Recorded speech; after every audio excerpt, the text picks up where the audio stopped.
D'abord, je suis arrivé à la Ligue de football de Lomé un 23 décembre 2006. Jusqu'à ce jour, avec une pause de 2 ans, de 2018 à 2020, où un comité de normalisation a été mis à la Ligue de Lomé, presque toutes les ligues du pays. Donc aujourd'hui, je peux dire que je fais 16 ans à la Ligue de football de Lomé.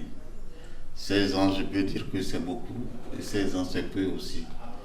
Mais la première chose que je peux dire, c'est la stabilité qui a régné dans la Ligue de Lomé. Depuis ces 16 ans-là, il n'y a pas eu de difficultés, il n'y a pas eu de conflits, et tout s'est bien terminé. Et je pense bien qu'aujourd'hui, je serai un homme fier parce que je laisse une ligue qui vraiment n'a jamais eu de problème. Depuis 2020, lors de l'élection à la Ligue de Lomé, j'avais dit que ça serait mon dernier mandat depuis 2020. Donc j'avais pris toutes les dispositions pour pouvoir partir en 2024. Et en plus, ce qui m'a aussi motivé, c'est que je viens d'être nommé conseiller spécial du président de la FTF, chargé du développement des ligues.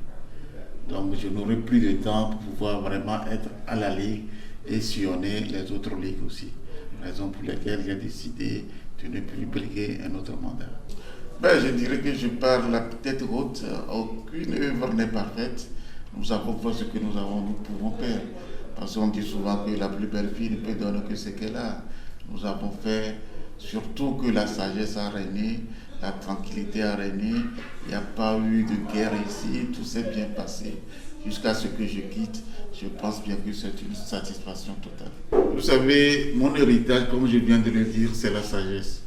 Quand les gens ont appris que Togbé ne serait plus candidat, il y a des présidents de clubs qui sont venus ici pour me dire « Togbé, il ne faut pas partir. Parce que déjà, vous n'êtes pas encore parti, mais nous attendons que les gens qui se bousculent pour venir vous remplacer se bagarrent déjà, de ne pas partir. Mais j'ai un devoir qui m'attend, je dois partir, mais je ne serai pas loin. Parce que, comme je viens de le vous dire, je viens d'être nommé conseiller du président chargé du développement des ligues. Donc je serai toujours à côté des ligues pour les accompagner.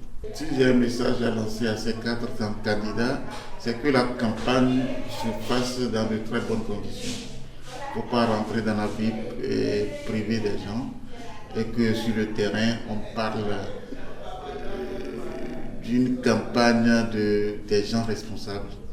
Il ne faut pas aller dénigrer des gens, il ne faut pas aller parler mal des gens, rentrer dans la vie privée des gens. Donc nous sommes des grands garçons, il faut qu'on se surpasse. Et surtout dans la vie, le football est un élément fédérateur. Nous devons suivre ça, c'est la paix, c'est la réconciliation et c'est le pardon. Quand on est patron, il faut se surpasser. Et ce n'est pas que d'attendre les choses et en même temps se dire « Ah, je vais faire ça, je vais faire ça ». Non. Le football, c'est un élément fédérateur. Il faut toujours avoir la patience. La patience. Et si je suis resté ici jusqu'à 16 ans, c'est ma sagesse. J'ai été toujours guidé par cette sagesse-là. Parce que tout ce que tu entends, les gens vont dire sur toi, si tu dois réagir, il y aura beaucoup de choses qui vont se passer. Donc je demande à mon prochain successeur, qui va prendre ma place, d'être patient et d'être vraiment à la hauteur et d'être président de toute la Ligue de Lomé et non d'un club.